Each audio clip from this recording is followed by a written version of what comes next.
Welcome to the Dennis Report. I'm Dennis Atchison.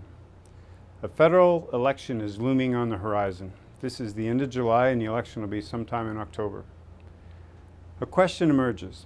Are voters willing to change in terms of the information they take in, what they're willing to listen to from a candidate, and vote with an eye towards building a better country?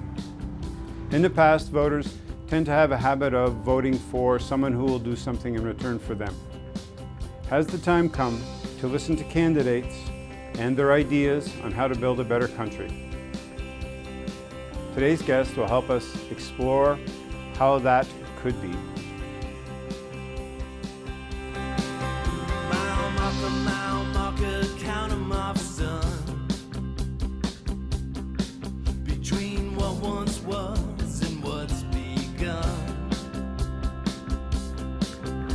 Our guest today is Andrew Graham, who is the candidate for New Brunswick South West for the NDP. Welcome, Andrew. Thanks, Dennis.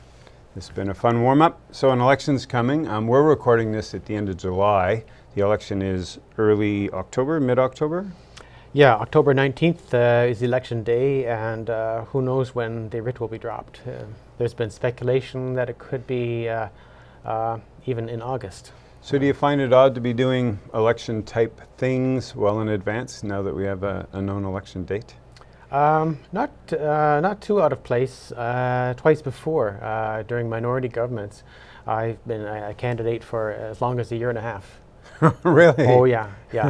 And how many pairs of shoes you go through? Well, shoes and knuckles, because sometimes I've done campaigning in the middle of winter, and people are inside, and if you try to knock on a door with your gloves, it just doesn't resonate. So you're bare knuckled, and you're rapping on the door in the winter, and your knuckles get sore.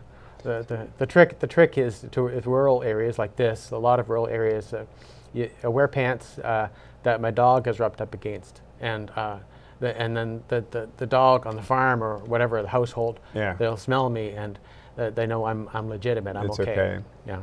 I don't know if we want to use that as an endorsement, but it's a good story because a lot of people don't have the courage or don't make that step to become a candidate. So there's a select few that have made that leap into that attempt to be public servant that way. So maybe share with us some of the stories of what it's like going door to door, because most people don't know what it's like.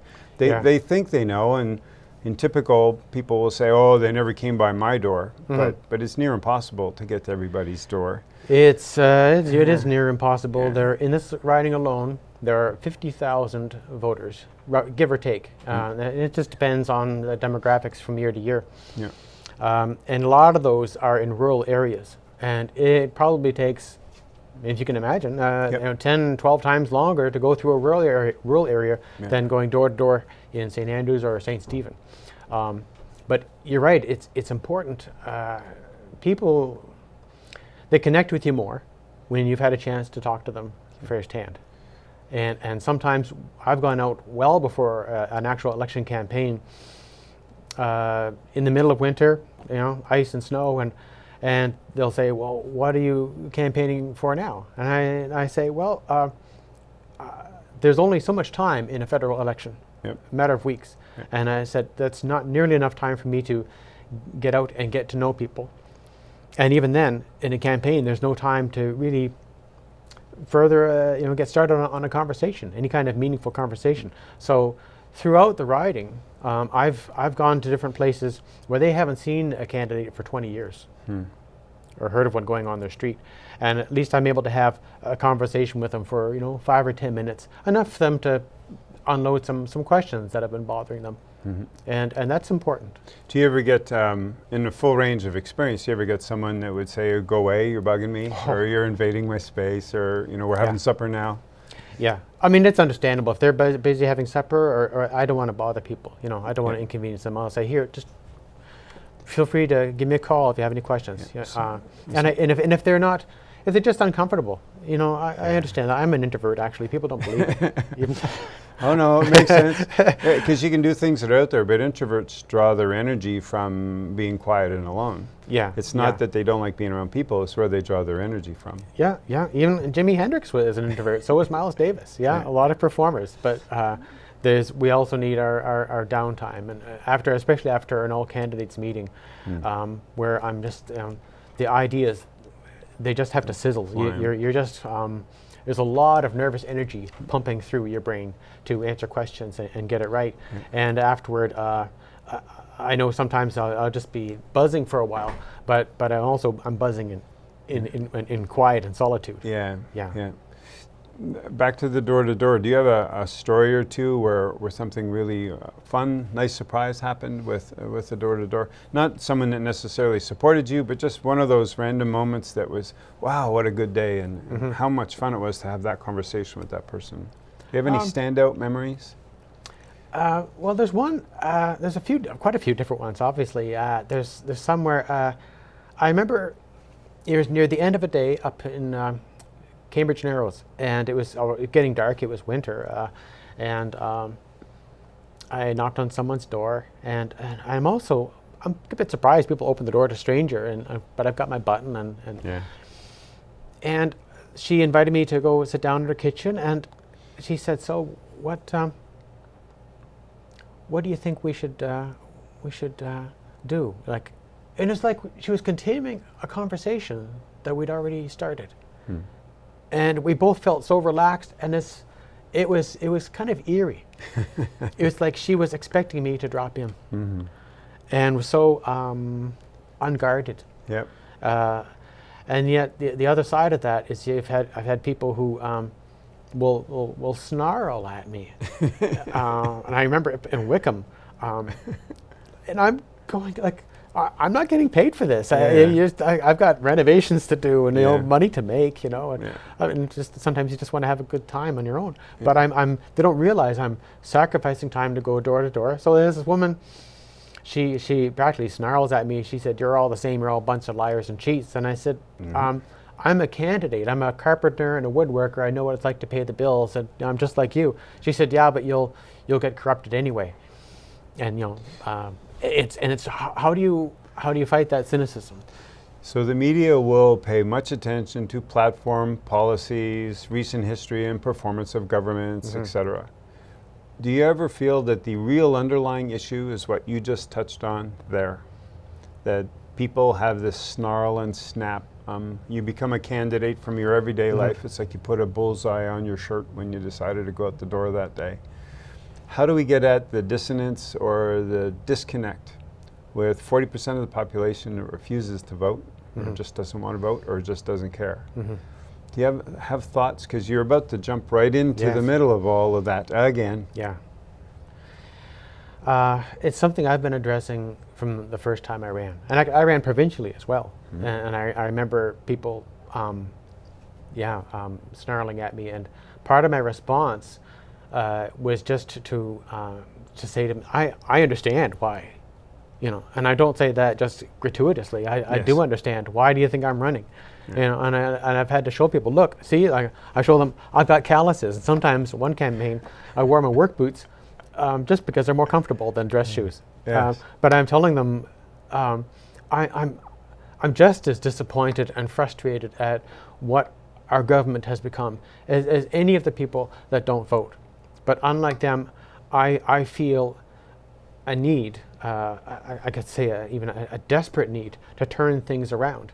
I think it's some of this has to do with psychology. And I think there's personalized psychology and there's mass psychology. And I think there's enough people in this country and around the world, I guess probably in the States too, that have externalized the disappointment inside. And I've read a lot of Jungian psychology, and what we have to do with ourselves, if we don't want to see the world as evil and dark, we have to say, what's going on inside here? We have to, and that's why I have to say to people who've gotten engaged, they know there's darkness out there. There's evil. There's things that go wrong. But they've transformed their own lives. They've channeled their energy to say, I may be faulty, I'm not perfect, but I'm going to do something about this. I'm going to do something about my life or about the world, my community. And they've managed to put their cynicism and their skepticism aside. And sometimes it's some spark, maybe another person, or who knows what. It's not just in politics. We've seen it when people who have maybe become hardened criminals, who have managed to suddenly realize they get this epiphany that this is wrong. And that's, I don't know if it was an epiphany for me. I was just asked to run. I never decided. It was Kevin Jick here in town who urged me to run because we were having trouble finding candidates. And what I try to communicate to people is we have an opportunity. We have a vote here that people in the past in this country had to sacrifice for, work for. We didn't always have it. People have forgotten, almost 200 years ago, the rebellions of 1837 in this country when we had the Family Compact and others. And that's all, that's just all history. Well, no, it's not just history. It's a reality. It was a reality then that transformed our country.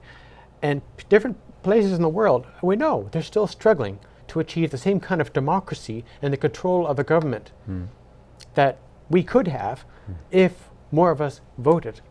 And that's what it takes. Is you want to be empowered. You have to listen. You have to be aware, and not pretend. And I think it is pretending. Don't think it's all about you, because it isn't. Our government enacts policies that affect not just us but others as our government. I mean, that means in our name. Not just people here, but in other countries. Our foreign policy that undermines their democracies, their freedoms, their economic well-being. And I believe it's our duty to when we hear about some of these things, to be aware of it and to act on it. That's how I feel about it. I'm very strong about that we actually, I think voting and awareness is a duty as a citizen.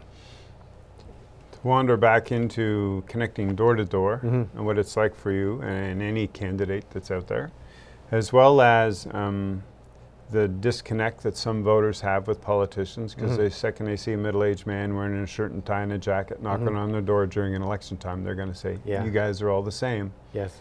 And you've eked out a little bit of where that breakthrough might occur, because it's the voter who needs to find that space inside of themselves that maybe they'll approach this election a little bit differently, which might be as simple as being a little more open-minded or deciding what it is that they want from their representative in the House of Commons. But you still have that challenge of the communication gap, or the 25, 30 years since the mid-'80s roughly, the cynicism that is so large in the population that is affecting our voter turnouts. So the door-to-door will get you in front of so many houses. Yes. There probably is a website. There probably is town hall meetings and community meetings. Do you have any sense? I know it's early, but you've got some history with doing this before. Yes. So it's a part of a longer conversation for you. Where is it going to be that simple that if you present yourself as this is me, this is what I do, will that be enough for the voter to get over their cynicism to then get out and vote? Or do you really think it's going to be policy driven? And I'll vote for you because these are the things you say you'll do when you're... It's not just policy, because the approach of giving a shopping list to voters, I think is somewhat shallow. I think voters at this time have become skeptical, and I think justifiably so, of promises. That I think, I mean, for the federal NDP, we don't have a track record of being in government to go on. But if we judge, the Liberal and Conservative governments by their track record, we can see some loopholes in their promises that they've given over the years. What I've tried to do in this riding is to speak a different language, And sometimes that's initiated by people when they start the conversation. It has to do with values, and it also has to do with behavior, and my own track record. This is now my 4th time. No one for the NDP has ever run in this riding 4 times in a row. Yep. And I decided to run a 2nd time after my 1st election. We got our highest results ever. And I thought, that's what it takes. Next time we're going to start early.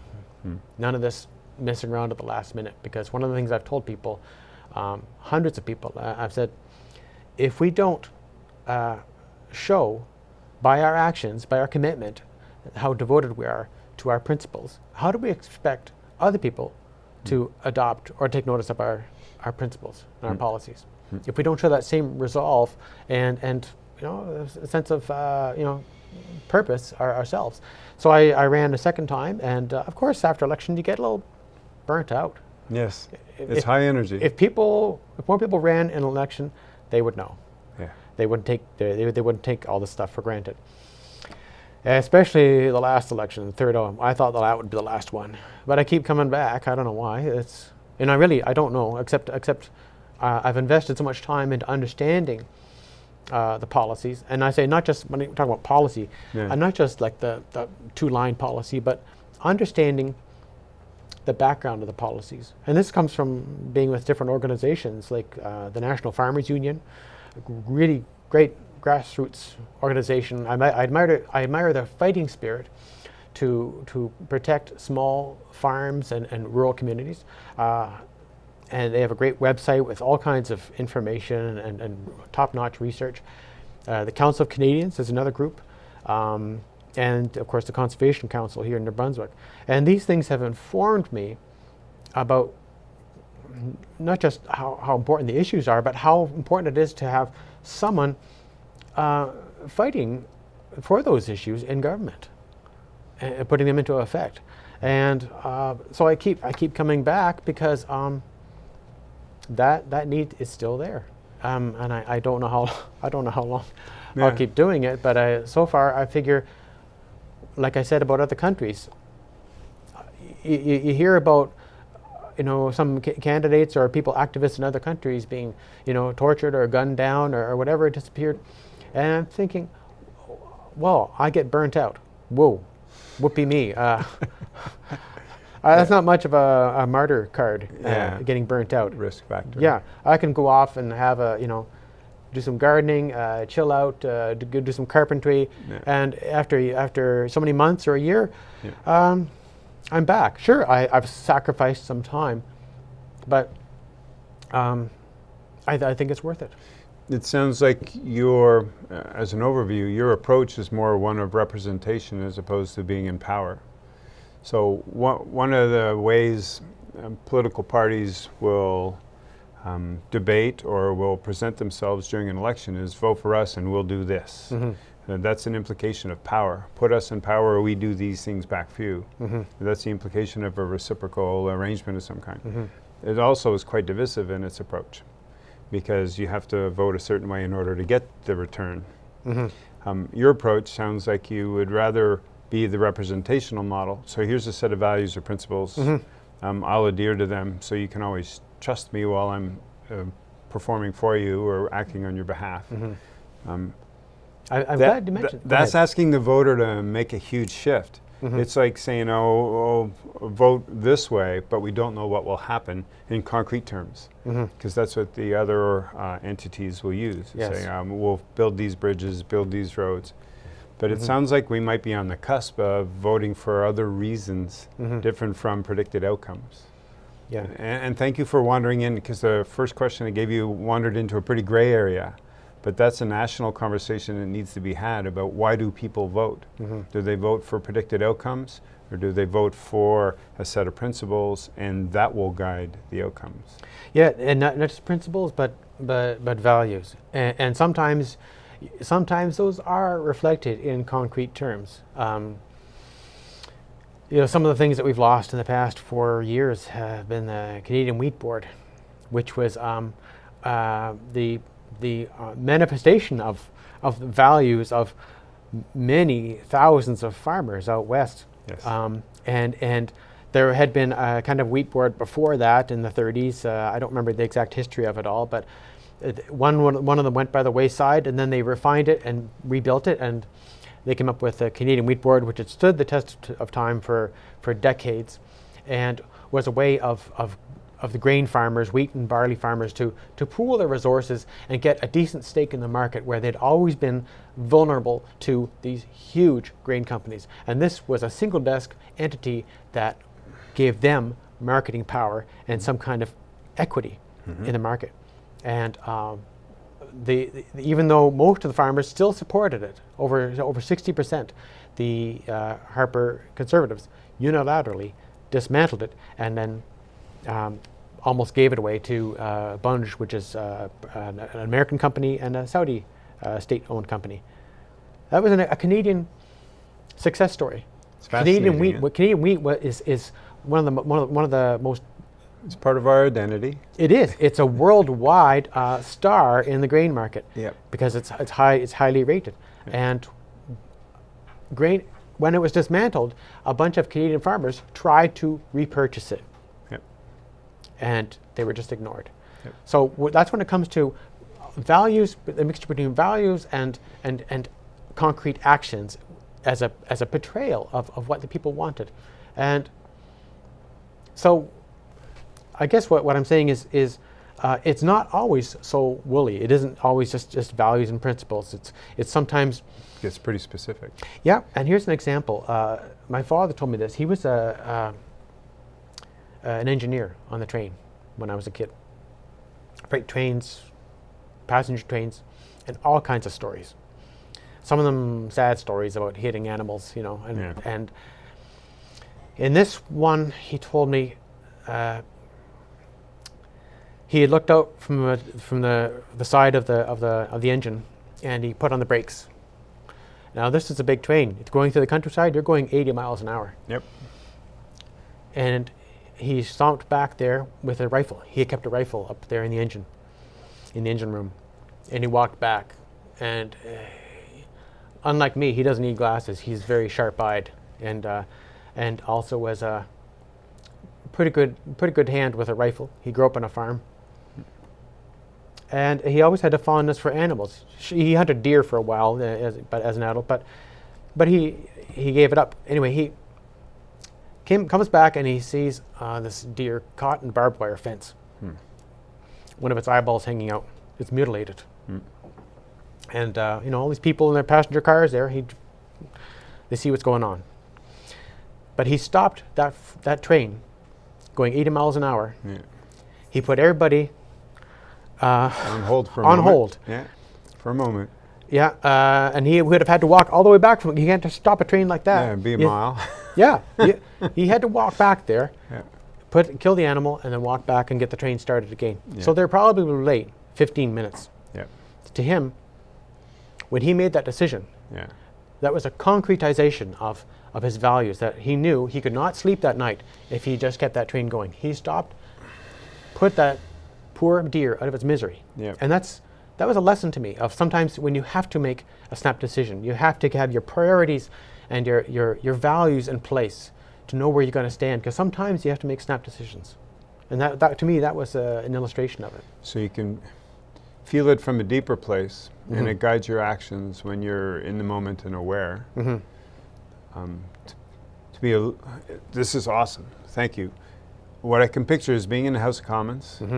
It won't be a deer snaggled up on a side of a rail line, but there'll be other moments where you'll need to go into that deeper place to make the decision. Whole different dynamic in the House of Commons. Yes. And a lot of the audience would also say, yeah, and backbenchers do what their leaders tell them, and you get into that dynamic too. So have you had some thought to when, assuming you get into the House of Commons, because every candidate would think, this is where I want to go.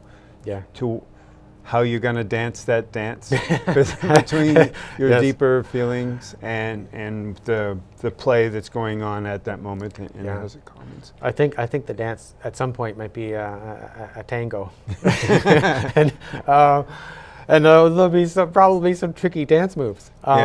Because you're hearing two different tunes, or three different tunes, and it's. I can totally rephrase it. You know, but I personal agree. integrity can still hang in there in complex situations in the House of Commons. And what I'm completely comfortable telling people is that I will not be perfect. Yeah. And I illustrate that by saying I'm a carpenter and a woodworker, and is there any such thing as a perfect carpenter or woodworker? And I want people to realize that to put me on a pedestal, or any politician on a pedestal, and expect them to be perfect is calling for a lot. But in the same way, I'll try to do things. I would try to do my best, balancing some different principles, because sometimes it is a balance, and it's a judgment call. And we just watched that movie, my wife and I. What's that about the Enigma machine? When they've broken the code. Mm-hmm. Yes. And they're thinking, oh, wait a minute, now we can send the warning to this convoy, so they don't get gunned down by, torpedoed by submarines. But the main character, I forget his name, Alan Turing, he stops them. He says, we can't do that, and they get into a fight. But then they realize, if they give away the fact that they know, if they give away the fact that they know the Enigma code, the Germans will know. Yeah, moral dilemma.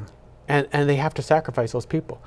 Who would ever want to be in that dilemma? They know, but to let that convoy get attacked, they would be saving maybe hundreds of thousands, maybe 1 million people. And that's the balance. That's a terrible decision to make.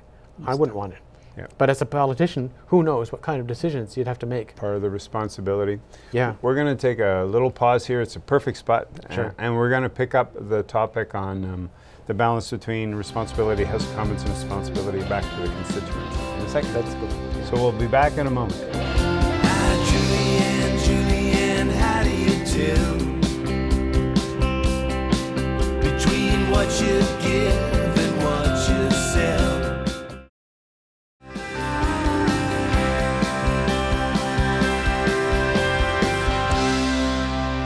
And we're back with Andrew Graham, the candidate for New Brunswick South West. We were just chatting about responsibility between working in the House of Commons and complex and powerful decisions there, and in representing your constituents. That's a natural tension. It's a natural dance between being the voice of the people who voted you in and the responsibility to the team when in the House of Commons. Can you speak a little bit to that tension? Do you have thoughts on what kind of communication methods you'd have between the community that elected you, and then if you're caught in a tough spot or in a great spot with whatever goes on in the House of Commons and bringing it back and forth? I think it's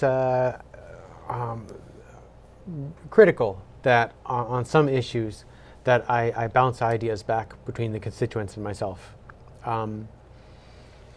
Knowing that they elect me to be a leader of this riding in a certain degree, to make judgment calls. But you're right. I think there are some where I think they would appreciate various town halls, or even on a website. I could have kind of a poll, some way of registering how they feel about it. Yeah, you need a feedback loop with the grassroots, so they feel like you're still representing them, even though the decision you might have to make isn't sort of what they wanted, and then you need to be able to get back to them to explain, well, why on a national scale this plays out this way, on a local scale this doesn't. The one that pops to mind the most, and it's a values thing too, is when Elsie Wayne was the MP out of St. John.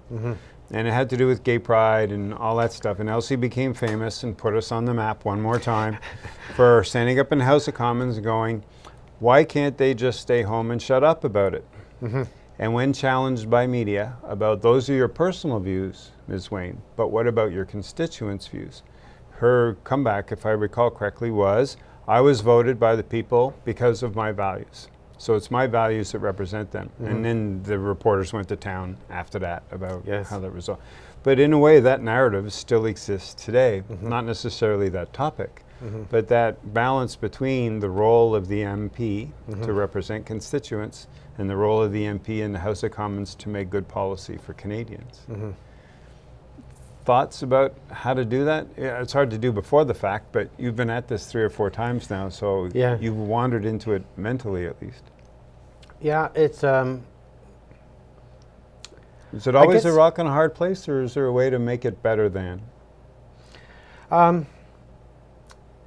I guess I mentioned before how there's there's all kinds of facets of society and facets of ourselves, even and facets of ourselves that we struggle with, that we know aren't perfect, and sometimes that will come out. There's some things, there's people make jokes that they don't say in public, but they'll have a good laugh in private, and they're colorful jokes, but they will say, hopefully not, racist or homophobic, but it's the kind of thing that they say it's not, not in good taste. But there's certain values that come out like that. Sorry, what was her name? Elsie? Yeah, Wayne? Elsie Wayne. That are repugnant to people, or to a large majority of people, and part of that is due to a growth in society. What may have been acceptable, 40 Yeah. years ago, even 20 years ago, may not be acceptable now. And politicians, anybody has to realize that. We could see in the South the changes that are happening there, although it's amazing that they're still having this racial strife, after all these decades after Dr. Martin Luther King Jr. And I think people are expecting at least politicians to be at least with the times. That's being said, of course, it is good to be honest, and I don't know. It's a difficult. Yeah, I gave you a sort of a tough one, and Yeah. you slid into like a social issue, which is partly my fault because of the kind of example I used. I was more curious about, is it possible for a constituency to still support their MP, even though the decision the MP had to make on a national level didn't really resonate well with back in the constituency? So, this ties to the theme we opened the show with in a way. Voters need to change. It's not just politicians or candidates that need to change. The voters need to change how they Yes. do things. So can you see or feel within a voter that there's some wiggle room now, that yes, we elected you, and it's not based on a return on my vote, but it's about a set of principles or values, and therefore when you go to the House of Commons, I can still see that you're adhering to your values even though I don't like the way that you voted. Have we grown up enough yet to be able to have that balance? I'm hoping so, because when I realize, I think if a lot of the conservative people in this riding, who are more formally PC, if they only really knew what the federal Conservative government has done, using their mandate with only basically 24% of the electorate who voted for them, if they knew the full extent or really opened their eyes to it, I think they would be shocked. So yeah, I think it would be an affront to their values, knowing how much they've undercut the farmers in this country and exported so many jobs, hundreds of thousands of manufacturing jobs. Were the seeds of that set in motion back in '88 with the free trade agreement? Yes. Is that just a continuum of a storyline that started some time ago with the exporting of jobs? It is a continuation, and actually, I guess it's worth mentioning that it was started under the free trade agreement in '88, and then under the Liberals with NAFTA in '93, and then since then with the Conservatives, federal Conservatives under Harper, there have been more free trade agreements signed than almost anywhere before in history, with even countries such as Honduras and Colombia, which have really terrible human rights records, especially in Honduras, which had a coup, which rubber stamped by our Conservative government. And so many of these things are, it should be contrary to the values of Canadians, the way it's done, the underhanded way they've undercut the economic, democratic freedoms of other countries. And part of it, you're right, part of it is this conversation that needs to happen. It doesn't happen enough in this province because of the, corporate-owned print media, Irving and all. Do they really carry that much weight, do you think? Well, they could do more. I think they could. Okay. I just think as a responsibility of a paper is not to I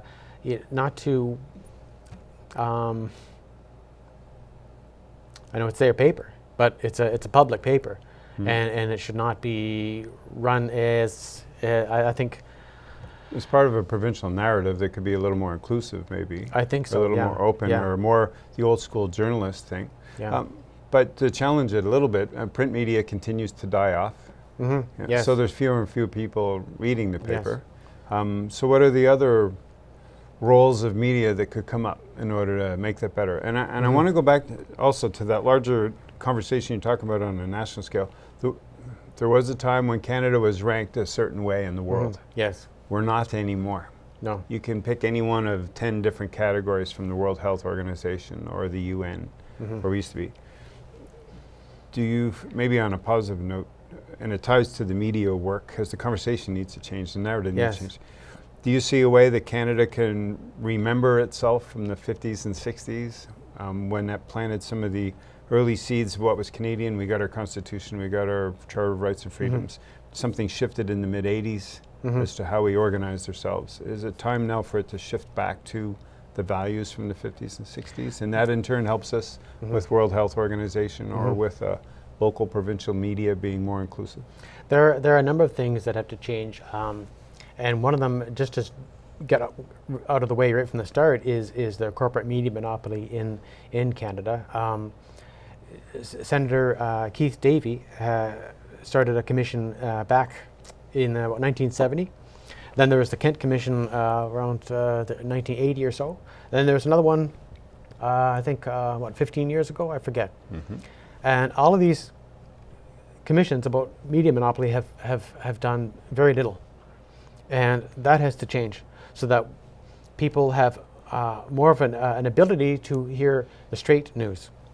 And I'm not trying to be the arbiter of what the news is, but when I hear different organizations like like Rabble.ca and so many others, Democracy Now! In the States, and when you hear the news coverage that they're giving, and it's not reflected in the main media or even on the CBC, that's a problem. And even the CBC has been stacked with a number of directors who are conservative donors. That has to change. It's no longer arm's length. It's becoming, well, it's becoming like a media senate. Yeah, it's an extension. Yeah.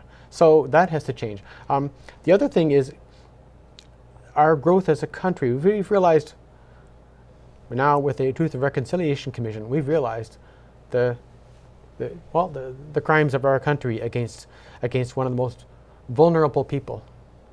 And I think a lot of Canadians want that to change. The current Conservative administration, they're not on board. That has to change. So we have to have some kind of redress to be partners with all of these First Nations people across Canada and restore all the rights and the dignity that they are owed. That has to change, like ASAP. We have to get rid of this tokenism. Talk is cheap. An apology doesn't cut it. We need actions. But also regarding trade agreements, these have many of these trade agreements either have to be rewritten or revoked. And Harper just signed another one with China last year, the Foreign Investment Protection Agreement with China. And apparently we can't get out of that for another 15 years. But China has investments in the Alberta tar sands. So if we want to address climate change, now we have to revoke some agreement with China and pay heavy fines probably. So we have to rewrite our own sovereignty. We have locked ourselves into these agreements, these trade agreements. There's another one with the EU, Comprehensive Economic Trade Agreement. And there's another one too, the Trans-Pacific Partnership that the United States is part of. And if we're locking ourselves into these agreements, we're hamstringing our own ability to take care of our health care. That could be undercut, water management and pharmaceuticals, even local procurement by federal, provincial, or municipal governments. All these things could be undercut by foreign corporations. And if they don't get it, they could sue. And this is what our governments have done. They've undercut our own sovereignty. They've dissolved this jurisdictional integrity of our courts and our regulatory system so that it's weakened, it's diluted what Canada is. Do you, in your view, are we too late? Is there still time to recover that? Or is it something we set in motion now and it shows up in our children's lifetime where we recovered our sovereignty? Because the seeds of what you just described were planted 20, 30 years ago.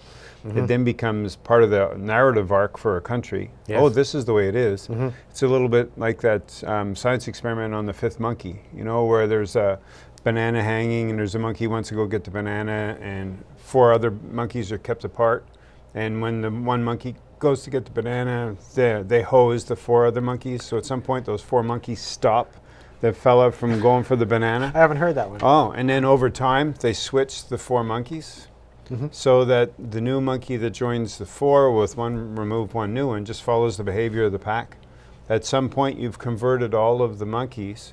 None of them have ever been hosed because you stop it after the conditioning goes in. So you've got a whole set of monkeys that are still trying to stop the monkey from getting a banana, but they don't know why anymore because they've never had their reinforcement of being banged with the hose, if that makes sense. Yes, it does. So in some ways, the narrative arc over mid-1980s to now, a lot of people think, well, this is just the way it is. How could we possibly have sovereignty over our water when corporations are continuing to bang at the door with the right to sue governments over that or dissolve wheat boards? Yes. So do you see potential for making that change? I guess it's for me, that's why I'm running. It's an act of faith that we can and that we have to. And that even if need be, we should be able to revoke these agreements because many of them were entered into without thorough democratic discussion in our parliament. They're rammed through in secrecy. And even now, if there's a dispute, they are settled with these investor-state dispute mechanisms. It's ISDM, investor-state dispute mechanisms, that are unaccountable, unelected, anonymous, but they're very well paid. And these are people who have enormous powers to determine the viability of regulatory regimes in Canada or local procurement practices or whatever. And they can overrule that. They've been given that power by our government. They have our government has taken the power to determine the well-being of our communities and the future of our communities and just said, here, you take care of it. And given it almost carte blanche to corporate entities. And that's the real menace is that we're fighting is this corporate menace throughout the world that has influenced such things as an obscene wage gap, not just here in Canada, but throughout the world. And it's, to me, it's a fight for social justice, not just for wage fairness, but for dignity, not just for people here and to preserve communities, but so many places around the world where we do trade. We may not see these people, but there's a big connection. And if we're consuming things that are subsidized by the paltry living conditions of people and other places, and we're benefiting from that, there's a duty on our part that is not just absolved by giving a bit of charity, because so many of these countries, they're giving back twice in debt payments to the IMF or the World Bank what they receive in charity. So what we need is trade justice, and to get rid of all these pirate or vulture-like trade agreements that are trade and investment agreements. They're not just trade; they're investment by corporations and state-owned enterprises that subjugate people to unknown, unaccountable, entities. And that's what we have to change. Does any of that come home to roost here in the southern part of New Brunswick? It's part of the conversation. And people say, well, that's got nothing to do with me, and I that's part of why when I run, every time. I'm even John, whom I talked to him, John Gardner. We were in the market a couple of years ago. We met, and he was he's saying, "Well, you're doing a lot of education, aren't you?" And I thanked him for that, because it's true. I'm trying to bring to the conversation more than just the political points. But the political points are important. But what I try to give, that's good, clean water. Yeah, people should not take that for granted. No, they shouldn't. What I try to bring to the table is a deeper discussion. And I say, it's not just me talking. I want people to discuss with me. And I've been at farmers' tables, and sometimes, like, I've been told, oh, don't talk above people's heads. I remember scratching my chin thoughtfully, thinking, they're talking over my head. They didn't mean to, but farmers know things that I don't know, and I listen to them, or different tradespeople, or nurses, teachers, all kinds of people. I've learned so much. They've enriched my understanding of what this riding is about and what politics is about. And it's more than just wearing a suit and tie. It's having the wherewithal to sit in a guy's tar paper shack and shoot the breeze with them, and have them feel at least comfortable that I'm in his space. Yep. You know. Yep. To loop it back a little bit, something specific to this constituency. When you were describing trade agreements and impact of flow of goods, I think of fishing in the Bay of Fundy right away. Yes. Especially the salmon farming or the fish farm stuff that has grown so much since the late 80s, early 90s. Do those trade agreements impact the people in this area? Yes. And are they aware of it to the degree that maybe they should be aware of it? And also where it's going, because to turn a ship that size around sometimes is 5, 7, 10 years. So New Brunswick's forever struggling with retaining jobs or creating new jobs. Traditional industry seems to have it's on the threshold of something new. Meaning the way we've done forestry the past 100 years isn't going to work for the next 20, according to Peter Lindfeld, who was a guest on the show. Looking at shifts worldwide on softwood lumber. So what do we need to do now so that 20 years from now that we're okay? So similarly, do you have some thoughts? Because you've put everything in a very large scale, large context, which is great, because that's part of the work. But the other part of the work is, how does that translate back to home? Trade agreements and these trade and investment agreements do affect things like the fisheries. There was a really good paper by Scott Sinclair of the Canadian Centre for Policy Alternatives called Globalization, Trade Treaties and the Future of the Atlantic Fisheries. And it's about 76 pages. And it's very much worthwhile for anybody in the fisheries in here to read through that, or even just to read the summary at the end. He talks about co-management, which was a kind of management that they realized was needed back after the 80s, after the collapse of the cod fishery, that we needed a strict federal regulatory regime, fisheries scientists to help understand what's happening with our stocks. And hasn't the government recently changed the resources when it comes to the scientific community? Well, they've certainly cut back. I've heard back from people at the DFO, and their funding has just been, they're just struggling to keep their chins out of water as far as like keeping up with their workload. And it's almost impossible for them to keep up with the kind of monitoring of our fish stocks, and not just fish stocks, but just the marine environment, because you cannot take a simplistic approach and just measure fish. You've got a complex ecosystem, so it needs complex study. ecosystem. Yeah, and that's why these guys are scientists. They're trained scientists.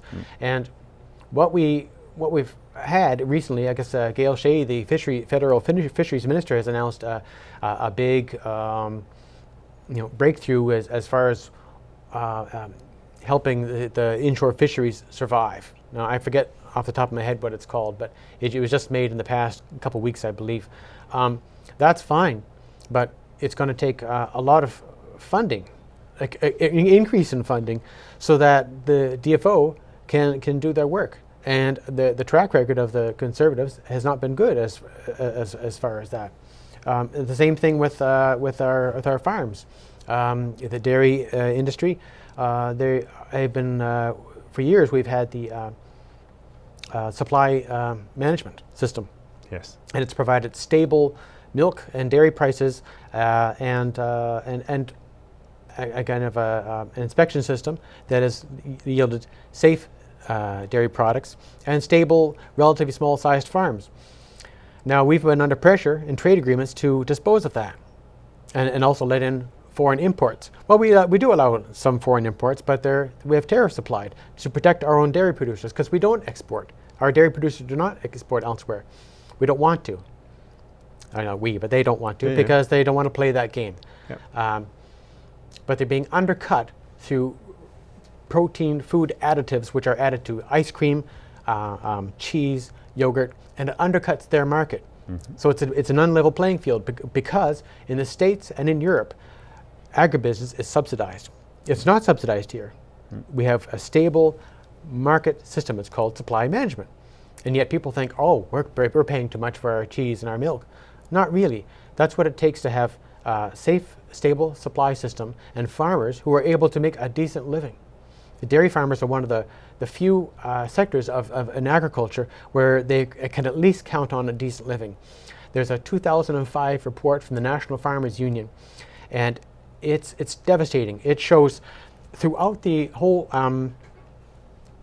sector of agribusiness, processors, banks, meat producers, cereal, and all these corporations, even farm machinery suppliers, all having record profit or near record profit or healthy profit. Mm-hmm. All these sectors. Then it comes to farmers, they're just hovering down in the red, and they're supplying. They're managing to keep the farm through off-farm income, whether driving a bus or who knows what, and that's because partly of struggling against the import of subsidized importation of subsidized foods from elsewhere. Yep. And now we've lost our Canadian Wheat Board. So if we lose supply management, Art McKay just mentioned this the other day on Facebook. We're facing a world now where the amount of monopolization of our food system is down to just a few huge corporations. Yep. And what we have to have is protection for a diversified local agriculture and fisheries. Yep. We have about 4 minutes left. Yes. This is wonderful. It's very complex, yes. but it is complex, yes. so we have to have the courage to wander into it. So yes. Thank you for that. But in the end, the voter's going to come down to looking at the 4 candidates mm-hmm. and go, voting tends to be an emotional decision, not mm-hmm. a rational one, although yes. it'll go through a lot of rational processes mm-hmm. to get there, but they'll go with their gut most of the time. So in building that connection back with the voters, but still bringing all of that knowledge you've got about large-scale issues, how do you want to bring that home? Is it simply that, look, I can go play on this scale mm-hmm. because I understand the pieces and parts and I'll adhere to a set of principles? Or is it going to be just too much of a gap and the local voters won't? Like, how are you going to connect with the local voter on what you've just done? Which this show is part of it, and provide that chance for other people too. But at some point, for me, the voter still needs to change. Yes. So how are you going to reach them? Tough question. To me, you're right. The biggest challenge is to convert some of what I've said into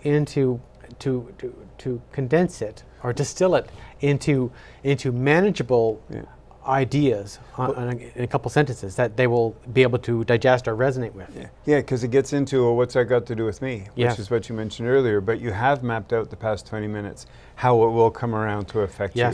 And whether it's milk, or whether it's water, whether it's yes. fish, or whether it's the groceries that you buy. Yes, and it's discouraging when I see, how much the media has ignored, and this is why it makes it harder for me to carry forth on these issues, because the people haven't had enough of that discussion in the media. and the media has to do more of its job. I've written letters to the editor about things like genetically modified wheat and alfalfa, and I mean, I'm sure the dairy producers, they know about it. Yeah. I talked to some of them in Sussex, and they said, yes, we just discussed that yesterday at our board meeting. Yeah, no, why would we want GM alfalfa? We don't need that. Well, sure, of course they don't need it. But Monsanto wants it because it gives them more market share. And that is one of the things, GM foods is one of the things that it's a little thing that people are aware of. And what I'm trying to do is make people aware that what happens globally can affect them locally. The increasing monopolization of our economy by corporations, and even the co-opting of our government, is their business. And their option, their playing card is their vote. And if I'm talking like this, I'm not trying to talk down to them. I'm trying to bring them in the conversation and make them aware that I'm on their side, and I've done the research. And I'm not just spilling the beans because I think I'm smart. I'm not really that smart. I just read about it, and I feel compelled. The more I read about it, I feel compelled to get my hands in there and do something. We have to wrap up. Sure. But that's a great ending. That's a wonderful ending. Thank you so much. Thanks. And thank you for watching. As always, you can find this program on YouTube under The Dennis Report and on Facebook under The Dennis Report. Be good, have fun, love each other. Mile marker,